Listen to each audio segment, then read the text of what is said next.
We want you to know what is public speaking, 5 easy steps to effective public speaking. I'm going to ask that you mute your mics if you're not speaking so that we won't have background noise. Thank you. Now, the 5 steps are very, very, very simple. 1, know your subject. It even behooves you to be passionate about your subject. Know your audience. Have an opening, a middle, and a closing. Those are the 5 steps: your subject, your audience, an open, middle, and closing. And at the end of our class, we will build a speech, a scenario to build and deliver a speech. And of course, there's a summary. Public speaking is for everyone. Everyday public speaking is simply the art of good conversation carried a step or 2 beyond. This class will show you the easy steps to successful public speaking. It's as if you're having a conversation with someone. In fact, they often tell you to focus on 1 or 2 people or focus on a friendly face that's in the audience. And it is as if you're speaking to that person. So now, what is public speaking? We know that it's for everyone. Public speaking is speaking to a crowd in person, or now it's online. It involves in communicating information before an audience. So you're just delivering a message. Just as you would to a friend, you're sharing information. What makes public speaking different? In the way information is conveyed. In public speaking, information is purposeful and meant to inform, to influence, to entertain, inspire, or move a group of listeners to an action. So that's the difference. Oftentimes in our everyday conversation, it is not as purposeful or as poignant, but public speaking is a purpose for why you're doing it. And oftentimes, if you are very much connected to your subject, it will come very easily. Everyday public speaking can be adapted to fit any occasion for any targeted audience, such as baby showers, birthdays, funerals. The steps to effective public speaking are the same. And that's what I'd like for you to understand, that it's very basic. Okay, let's look at the 5 steps. Know your material. It even helps to be passionate about your material. Know your audience. And the reason for this, your audience can feel your connection to your subject. Also, with your audience, there may be particular phraseologies, particular things, words you may want to use that you know will resonate with your audience. If you're talking to farmers, you may want to talk about planting and growing, etc. So that's before you actually start your speech. Know your material and know your audience. The actual writing part of the speech, or putting your thoughts down that you will be communicating, you'll have an opening statement or a grabber. And that's exactly what your opening statement should be. It should garner the attention of those in the audience. Did you know that every minute a baby dies? Did you know that? That would grab people.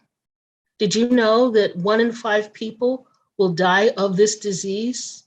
And by the end of this half-hour talk, over 50 to 60 people will either die or be ill. See, that would grab people's attention. Then you want to have a middle, and that's the bottom line of what you want to say to people. That's your body. And it shouldn't be any more than a couple of points because people's attention span is not that great. And then you want to have a closing.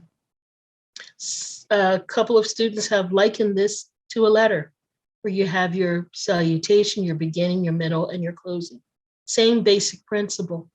If you keep those in mind, whenever you're called upon to say a few words, like at a baby shower, you have a beginning. And I'm so glad that Dolores is now a mother. She will understand what our mothers went through. That's an opening. And then you want to give some points that she'll be a fine mother because she's prepared for this all of her life when we played with our dials. And then you want to end it with a closing. I'm looking forward to seeing Dolores's baby grow up and be a part of the community. Okay, so very simple. That's just off the top of my head to show you the 5 steps, but we will go in more detail. Any questions so far? Okay. Know your material and be passionately connected to the topic. Think about when you talk to someone who is passionately connected to what they're saying and how that inclines you to listen a little bit more. Okay, know your audience and their connection to the topic. Know if it's a topic, if you're talking about cancer research, that's a whole different audience than cancer survivors. Although there may be some in either of those instances, but the cancer survival talk would be a little bit different than talking to researchers of cancer. Use language that the audience understands, and that's why it's important to know your audience, because you want to use language that they understand, things that resonate with them. These words will help to connect the audience to your idea or point of view, and that's what you're proposing. It's informational. You're giving them an idea or a point of view. So those are steps 1 and 2. So now let's look at them in more detail. Before you begin your speech, know your idea or point of view is what engages your audience to your speech. Know that. It's your point of view or your idea that will engage people. And oftentimes people have a topic or their subject or topic will also be engaging, will be sometimes provocative to get you to say, wow, what's going on here? Be clear about what you want to say and how you want to say it. Do you need props, quotes, statistics, equipment, etc., to demonstrate your point of view? Check before your speech to see if equipment is available. You want to have idea clarity. You have a body of information and you're thinking, how can I best share my point of view, my idea with the audience so that they will do whatever is necessary, such as we want them to sign a petition for better schools in the area, for better roads. Then how can I present it to the listeners, to my audience, so they will be inclined to want to sign the petition or whatever it is, whatever your purpose. So that's step 1. So you'll spend a little time thinking about it. You also can ask the people who've asked you to speak about the audience, who will be participating in this. You may have an idea, but you may not know exactly, but then you can ask whoever is sponsoring this. Okay, let's get started. Let's look at the idea as what we had said earlier. There's an idea that you want to put forth.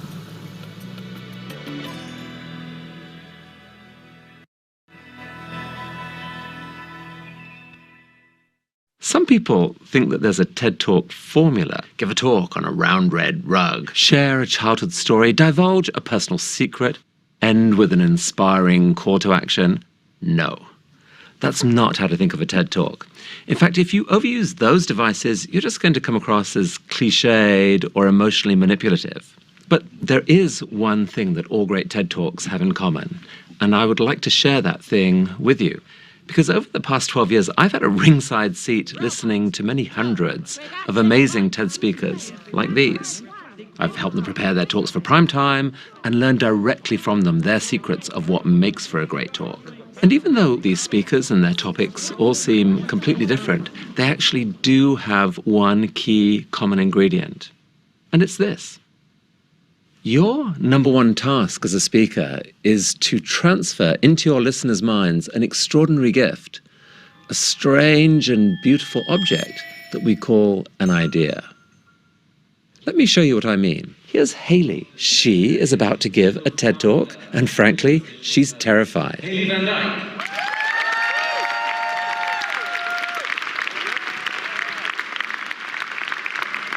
Over the course of 18 minutes, 1,200 people, many of whom have never seen each other before, are finding that their brains are starting to sync with Hayley's brain and with each other. They're literally beginning to exhibit the same brainwave patterns. And I don't just mean that they're feeling the same emotions. There's something even more startling happening. Let's take a look inside Haley's brain for a moment. There are billions of interconnected neurons in an impossible tangle. But look, here, right here, a few million of them are linked to each other in a way which represents a single idea. And incredibly, this exact pattern is being recreated in real time inside the minds of everyone listening. That's right. In just a few minutes, a pattern involving millions of neurons is being teleported into 1,200 minds just by people listening to a voice and watching a face. But wait, what is an idea anyway? Well, you can think of it as a pattern of information that helps you understand and navigate the world. Ideas come in all shapes and sizes, from the complex and analytical to the simple and aesthetic. And here are just a few examples shared from the TED stage. Sir Ken Robinson, creativity is key to our kids' future. My contention is that creativity now is as important in education as literacy, and we should treat it with the same status. Elora Hardy, building from bamboo is beautiful. It is growing all around us. It's strong. It's elegant. It's earthquake resistant. Chimamanda Adichie, people are more than a single identity. The single story creates stereotypes. And the problem with stereotypes is not that they are untrue, but that they are incomplete. Your mind is teeming with ideas, and not just randomly. They're carefully linked together. Collectively, they form an amazingly complex structure that is your personal worldview. It's your brain's operating system. It's how you navigate the world. And it is built up out of millions of individual ideas. So, for example, if one little component of your worldview is the idea that kittens are adorable, then when you see this, you'll react like this.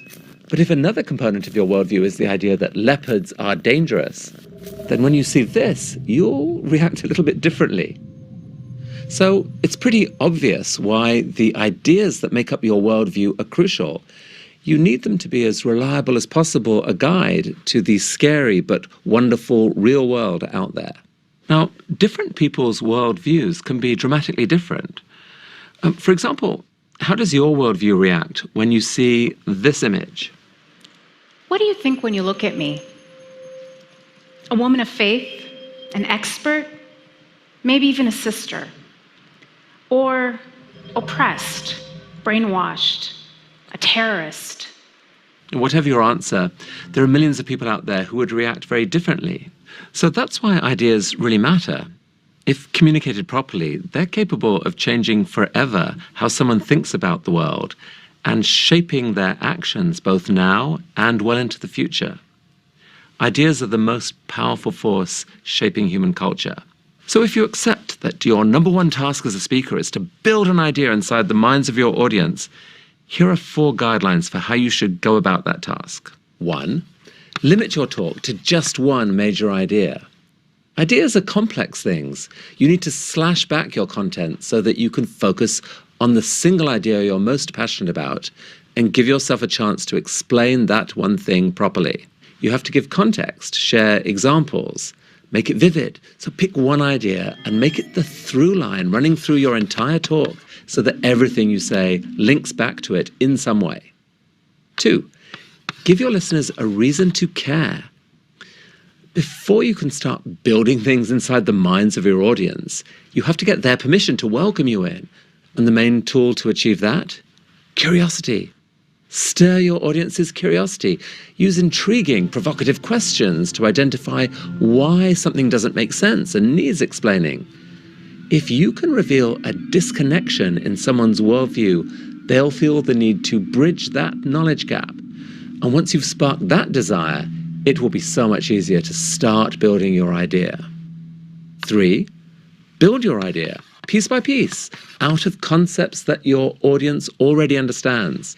You use the power of language to weave together concepts that already exist in your listeners' minds, but not your language, their language. You start where they are.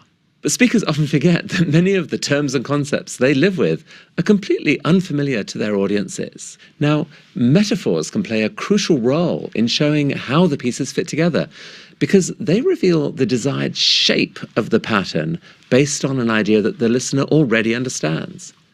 For example, when Jennifer Kahn wanted to explain the incredible new biotechnology called CRISPR, she said, "It's as if for the first time you had a word processor to edit DNA. CRISPR allows you to cut and paste genetic information really easily." Now, a vivid explanation like that delivers a satisfying aha moment as it snaps into place in our minds. It's important, therefore, to test your talk on trusted friends and find out which parts they get confused by. 4. Here's the final tip. Make your idea worth sharing. By that I mean, ask yourself the question, who does this idea benefit? And I need you to be honest with the answer. If the idea only serves you or your organization, then I'm sorry to say it's probably not worth sharing.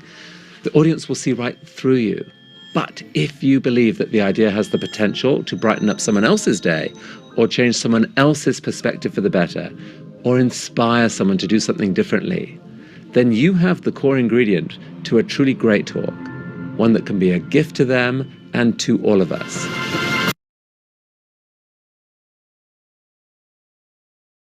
Now, that's developing your idea, knowing what you want to say, and then how you're going to present it. So before you begin your speech, let me make this a little larger. Before you begin your speech, know your audience so you can speak their language and give examples. We mentioned all this before, quotes, things that are relevant to them. And how do you get to know who is your audience? Ask yourself who is interested in your subject. Ask the sponsor of the event whom they expect to attend the session. Ask the audience. Either ask a few people or poll the group of their interest in the subject. And it's perfectly okay in the beginning of your speech to ask how many people are interested in whatever it is. Actually, sometimes that kind of interaction makes you closer to your audience. Okay, now let's start with step 3. Step 1 and 2, we said, was know your material and know your audience. That's 1 and 2. And now step 3, we're actually getting into the basics, into the nitty-gritty of speech, of giving a speech. So you need an opening statement, a grabber, something that gets people's attention. The opening statement should get the audience's attention and allow the audience to see your personal connection to the topic. Earlier, I mentioned cancer research. Perhaps you could let them know that you are interested in this topic because it's part of the DNA of your family, cancer, or whatever it is, but let them know your connection and why you're in front of them talking about whatever the subject is. Example, a personal story that often grabs people, a quote from an expert, or I happen to like shocking statistics because people look up and they want to know more. It should hook and open the minds of your audience. It should get them to start thinking about your subject and desire to hear more. So you need to think about what words would you use? What are the examples of opening statements? So now let's look at an example of opening. Oh, wow. I'm so nervous. Gosh, these lights are so bright. Is this mic on? Is there even a mic? Opening a speech is so stressful. There's nothing worse than walking on stage and not knowing what to say. Or worse, saying something super awkward. Can you see my hands shaking? Imagine you naked, imagine you naked, imagine you naked, imagine you naked. Gotta see clearly. Hello, Chicago. Oh, we're in Houston. Hello, Houston. In this video, I'm going to give you the best and worst speech openers for your next presentation, pitch, speech, or toast.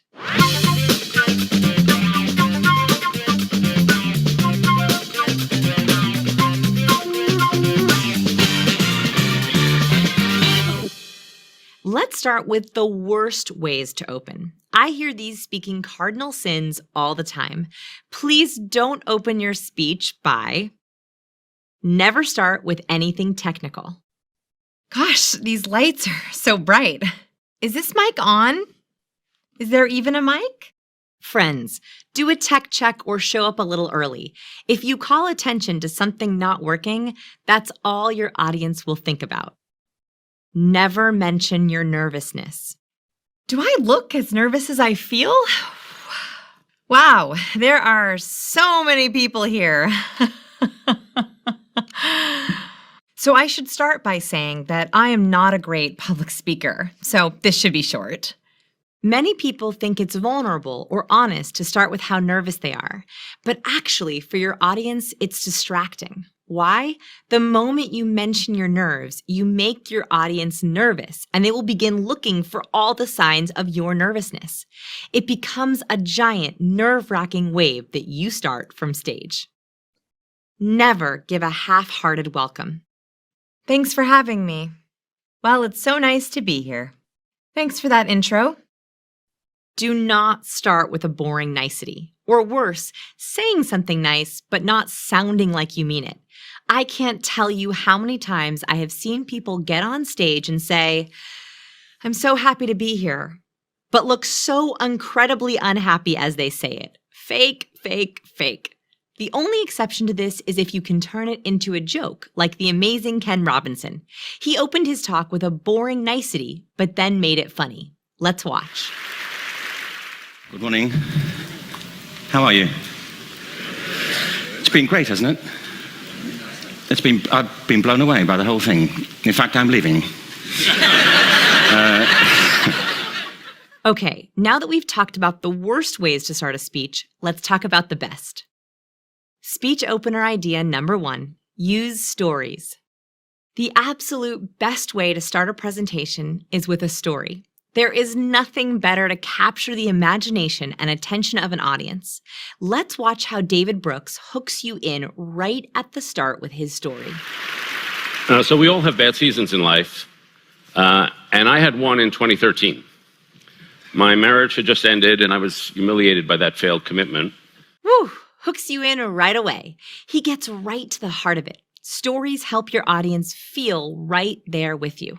Here's some fill in the blanks you can use to start your next speech with a story. Once upon a time, I'm here for a reason, and it's an interesting story. The best thing that ever happened to me was... Speech opener idea number 2, your big idea. I love when speakers share their big idea right up front. They don't make you wait for it. They dive right in. Let's watch how Stacy Smith starts off her talk with her big idea framed in an interesting way. Today, I want to tell you about a pressing social issue. Now, it's not nuclear arms, it's not immigration, and it's not malaria. I'm here to talk about movies. Here's some fill in the blanks you can use to open your speech. You're here for a reason. It's... The single most important thing I want to share with you today is... Today, I want to share a big idea. Speech opener number 3, a quirky one-liner. No one loves humor more than me, and I can promise you that your audience will as well. If you dare, try to open your speech with something intriguing, very intriguing. Humor or curiosity is a great way to start a speech on a high. And please get creative. Think of an interesting fact about you, your audience, or your topic that can lead you into your content. For example, when I gave my TED Talk in London, I opened with my quirky one-liner. Hello, my name is Vanessa, and I am a recovering awkward person. You can also use an interesting fact or even a question to the audience. Try some of these fill in the blanks. Did you know? Do you ever worry about? Have you ever wondered? For example, I do tons of corporate workshops and trainings, and here are some interesting factoids I start with that hook the audience in. Did you know that it takes less than a second to make a first impression?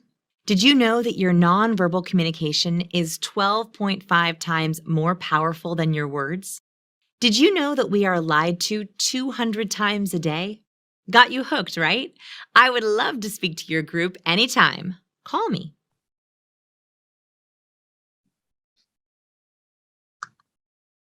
Any questions or comments? Okay. Pamela, I see. Okay, Lots good. of material to think about. Pamela, I see your hand is up. Was that from the last time? Or did you have a Yes, question? it was. Okay. Yes, it was. So you see, think about when you're in an audience, when the person comes on stage, the first thing they say will determine if you'll continue to listen or start playing with your cell phone. So those are some one-liners. Anybody have a one-liner they want to give if they were giving a talk on something? An opening statement?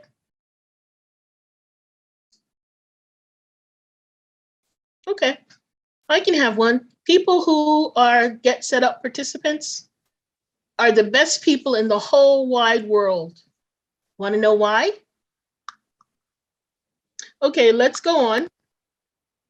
So we said that you need to have step 3 is an opening kind of statement, something that grabs people, that makes them interested. Now here's the middle. It is suggested that you only have 1 or 2 points. It depends on what you are sharing with your audience. This is the middle now. You've done your opening, and now you're giving them the basic information. So no more than 2 to 4 points. The lesser amount of points are the better, particularly if you can develop, let's say 2 points, well, so people understand. Don't assume people are understanding what you are saying because you understand it. So the middle or body of the speech. As you begin to prepare the body of your speech, ask yourself these 3 questions. What is the subject? Not just the topic, but the subject, because you can have a provocative or a different topic, a different title, I'm sorry, not topic, but title than the actual speech. You could have a title such as, "Let's fight through this." And that's the title of your talk, and that will be listed on the roster that, Carol Kendrick is speaking on. Let's fight it. Let's fight through it. And it has to do with cancer, or it has to deal with prenatal health care. So your topic or your title, I should say, is not necessarily your speech. So you need to know the subject, exactly what you're speaking about. What particular points, no more than 4, I suggest less than that, do you want to bring out? So I had said earlier, the GetSet people on the GetSet calls are the greatest people. Well, a point that I would want to bring out is that when they're constant learners, they're adult learners. And that's point 1, they're learners. And then I could go into, what does that mean to be a learner? And then point 2 would be, they exhibit curiosity. They have curiosity enough to want to know more. And then I can tie in that they're learners and they're curious people. And that's what makes them interesting. And then throw in a did you know and some statistics maybe about GetSetUp, just to help bridge up or shore up what I'm saying. Why are these points important to the audience? That's the other thing. You need to understand your audience enough to know why is that important. So that's step 4, that's the middle. 1 and 2, we said was 1, know your material, know your audience. Number 3 was have a opening that grabs people's attention. And now step 4 is your body, or what you actually want to convey to your audience. Now, one method that I find helpful, and I don't know if you will, but it's putting 1 point on 1 Post-it note. I am a visual learner, so it helps me in terms of visually seeing what I want to say, or whatever it is, or present, or even what things are necessary to enhance my points. So then you arrange your points. Maybe you're only going to deliver 2 points, but on Post-it notes, and some of the subtopics that go along with those points. And the other thing may help you is to use an acronym. And that's the first letter of each point as a reminder. So you don't have to rely so much on your cue cards. So in example here, in a speech about sports for children, the first point may be physical activity is necessary for proper development. So I know P, that would be maybe on my thumb. I'll be thinking about P on my thumb. Sharing and sportsmanship is important for social development. So then my pointer finger, I'm thinking S, and I remember sharing, and that allows me to continue on. Carol, Yes. Pamela still have her hand raised.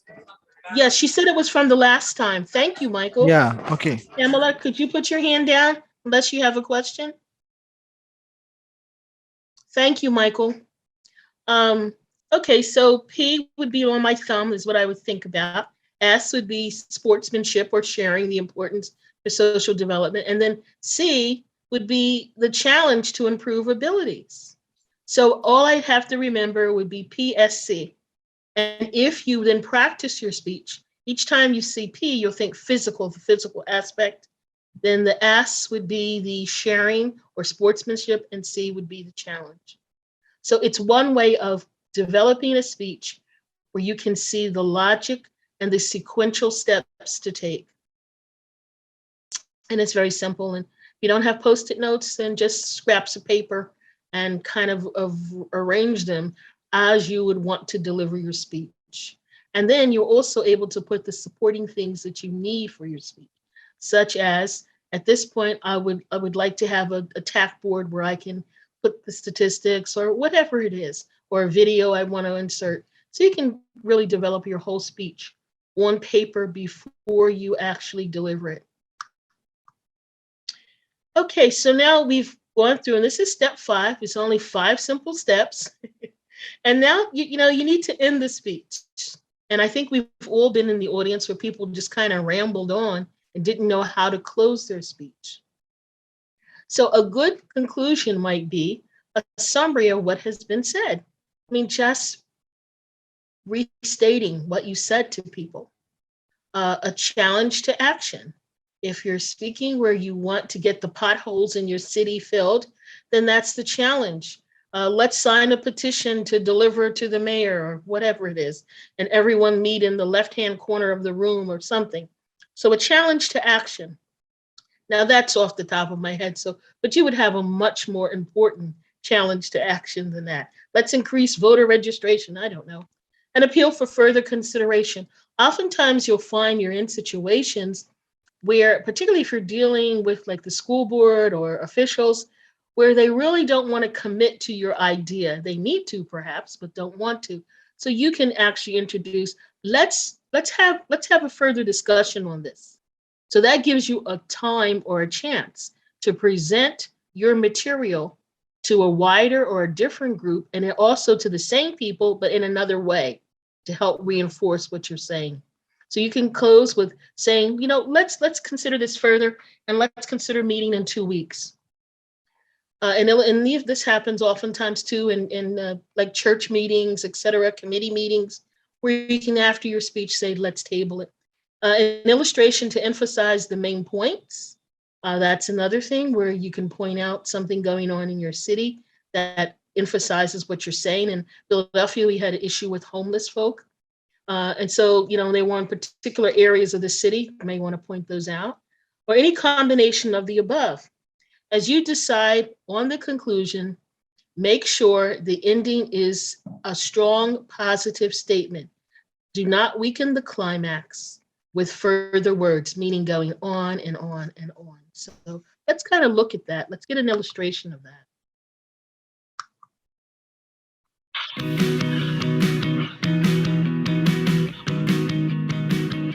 Hello, I'm Brian Tracy, and as you know, I've done more than 5,000 seminars to more than 5 million people in 70 countries over the years, and I know a little bit about the subject. So I want to give you 4 ways that you can use to end a speech with a bang, so that it ends with people really happy that you spoke to them.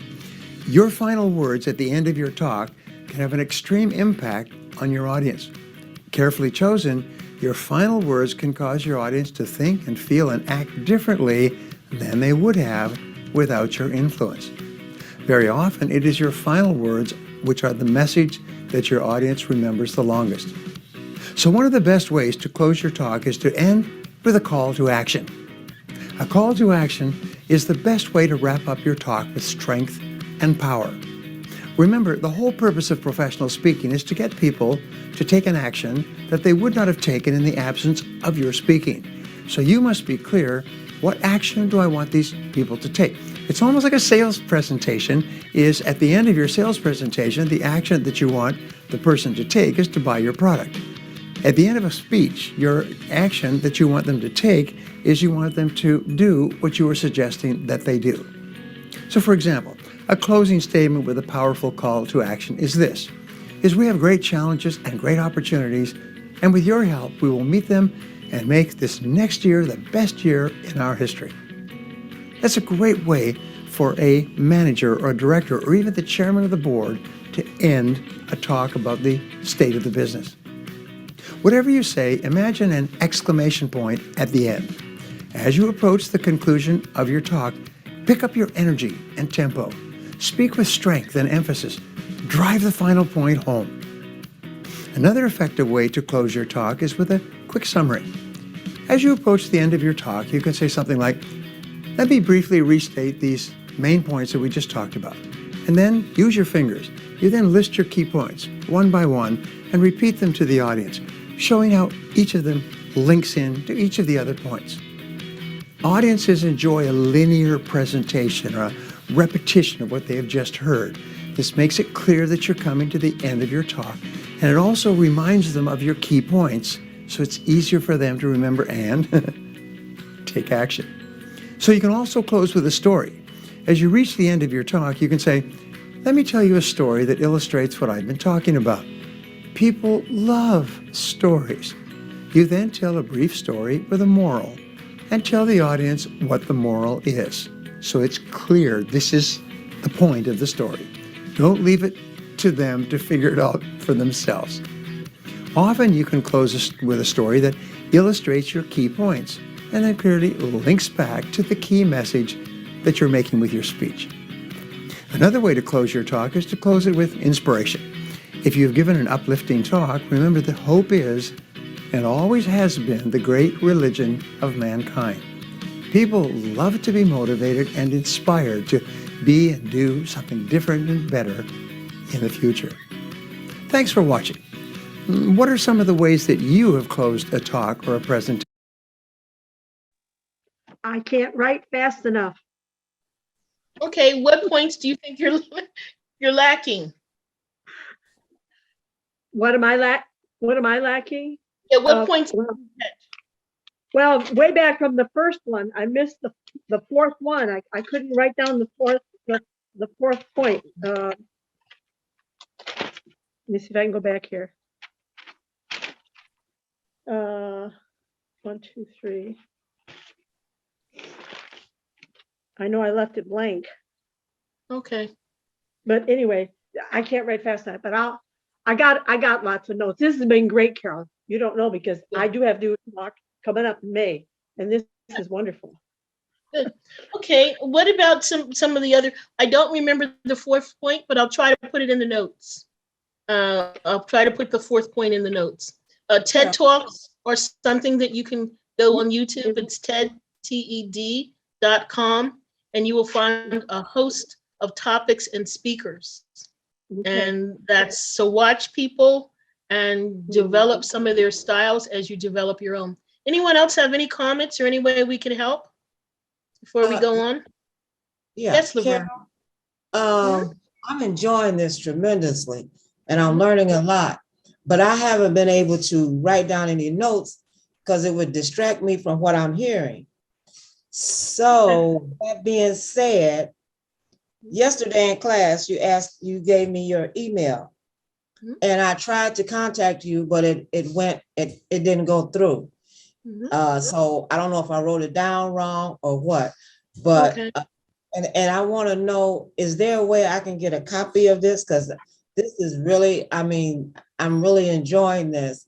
And I like the idea when it first started, where he was saying his idea connected with the audience and how he showed, like, when he talks about a cat, you know, a little kitty, in our minds, you know, we want to rub or pet the little kitty. But when he showed the panther, it did something else to our mind. It kind of frightened us maybe even changing the expression in our faces.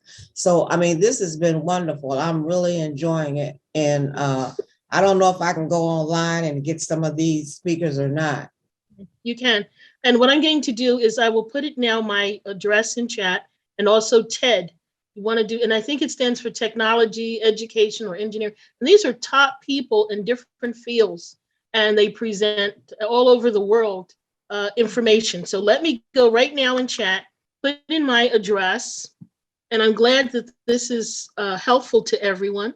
And then we have more to do. Let me just, okay, everyone, feel free to contact me. If there's any way I can help, I surely will.